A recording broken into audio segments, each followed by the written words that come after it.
وصیت اور احتساب۔ حضرت عائشہ فرماتی ہیں کہ وقت آخر آپ صلی اللہ علیہ وآلہ وسلم نے فرمایا، میرے حبیب کو بلاؤ، تو میں نے اپنے باپ ابو بکر کو بلایا۔ پھر آپ نے فرمایا کہ میرے حبیب کو بلاؤ، تو عمر کو بلایا۔ انہوں نے پھر یہی فرمایا تو میں نے علی کو بلا بھیجا۔ آپ نے علی کو چادر میں لے لیا اور آخر تک سینے سے لپٹائے رہے۔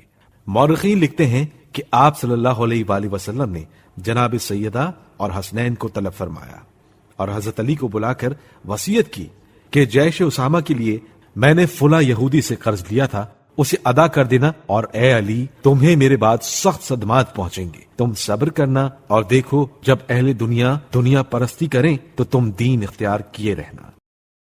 حضرت صلی اللہ علیہ وآلہ وسلم کا وصال۔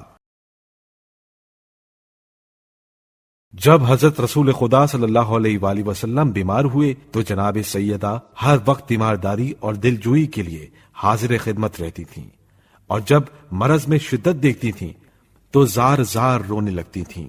حضرت رسول خدا صلی اللہ علیہ وآلہ وسلم ان کو دلاسا دیتے تھے۔ جب حضرت صلی اللہ علیہ وآلہ وسلم کو یقین ہو گیا کہ اب موت کا وقت قریب آ گیا ہے تو اپنے اہل بیت میں سے ایک ایک کو اپنے پاس بلایا اور سینے سے لگا لگا کر روتے رہے۔ جب سب کو باری باری رخصت کر چکی تو آخر میں حضرت علی علیہ السلام کو اپنے قریب بٹھایا اور دیر تک ان کے کان میں کچھ باتیں کرتے رہے، اور 28 صفر 11 ہجری بمطابق 11 جون 632 عیسوی کو پیر کے دن 63 سال کی عمر میں حضرت صلی اللہ علیہ وآلہ وسلم اس جہان فانی سے رخصت ہوئے۔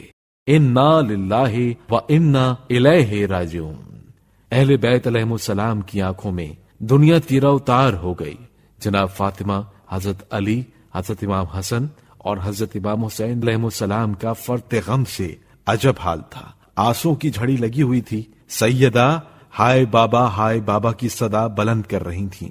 حسنین بار بار حضرت رسول خدا صلی اللہ علیہ وآلہ وسلم کے سینے سے جا لپٹتے تھے اور درد بھری آواز سے نانا نانا پکار رہے تھے۔ سقیفہ بنی ساعدہ کی کارروائی۔ ادھر اہل بیت رسالت میں تو یہ کوہرام برپا تھا، اور ادھر سقیفہ بنی ساعدہ میں خلافت رسول پر جھگڑا ہو رہا تھا۔ مہاجرین کہتے تھے خلیفہ ہم میں سے ہونا چاہیے، انصار کہتے تھے ہم میں سے ہونا چاہیے۔ آخر مہاجرین کو غلبہ حاصل ہوا اور حضرت ابوبکر خلیفہ منتخب ہو گئے۔ بنی ہاشم اس جلسے میں شریک نہیں تھے، اور ایسی حالت میں شرکت کا موقع بھی کیا تھا جبکہ حضرت رسول خدا صلی اللہ علیہ وآلہ وسلم کا جنازہ گھر میں رکھا ہوا تھا۔ صفی الرحمان مبارک پوری لکھتے ہیں، ادھر نبی صلی اللہ علیہ وآلہ وسلم کی تجہیز و تکفین سے پہلے ہی آپ صلی اللہ علیہ وآلہ وسلم کی جانشینی کے معاملے میں اختلاف بڑھ گیا۔ سقیفہ بنی ساعدہ میں مہاجرین و انصار کے درمیان بحث و مناقشہ ہوا، مجادلہ و گفتگو ہوئی اور تردید و تنقید ہوئی۔ رسول خدا صلی اللہ علیہ وآلہ وسلم کے جسد مطہر کو غسل دینے والے افراد۔ حضرت علی علیہ السلام نے خود ہی حضرت صلی اللہ علیہ وآلہ وسلم کو غسل دیا، خود ہی کفن پہنایا، اور پھر وہیں موجود چند افراد کے ساتھ نماز جنازہ پڑھ کر جس میں اطہر کو سپرد خاک کر دیا۔ عام مسلمانوں کو خلافت کے جھگڑے میں اتنا موقع بھی نہیں ملا کہ دفن رسول صلی اللہ علیہ وآلہ وسلم میں شریک ہو جاتے۔ آپ کے جسد اطہر کو غسل دینے والے حضرات یہ تھے: حضرت عباس ابن عبد المطلب، حضرت علی، فضل ابن عباس، قسم ابن عباس، اسامہ ابن زید، رسول صلی اللہ علیہ وآلہ وسلم کے آزاد کردہ غلام شقران۔ حضرت عباس، فضل اور قسم آپ صلی اللہ علیہ وآلہ وسلم کی کروٹ بدل رہے تھے۔ حضرت اسامہ اور شقران پانی ڈال رہے تھے اور حضرت علی علیہ السلام غسل دے رہے تھے۔ رسول خدا صلی اللہ علیہ وآلہ وسلم کی نماز جنازہ۔ رسول خدا صلی اللہ علیہ وآلہ وسلم کی وصال کے بعد حضرت علی علیہ السلام نے حضرت صلی اللہ علیہ وآلہ وسلم کی نماز جنازہ پڑھائی، جس میں اہل بیت علیہ السلام اور اس حجرے میں موجود رسول اکرم صلی اللہ علیہ وآلہ وسلم کے صحابہ بھی شریک ہوئے۔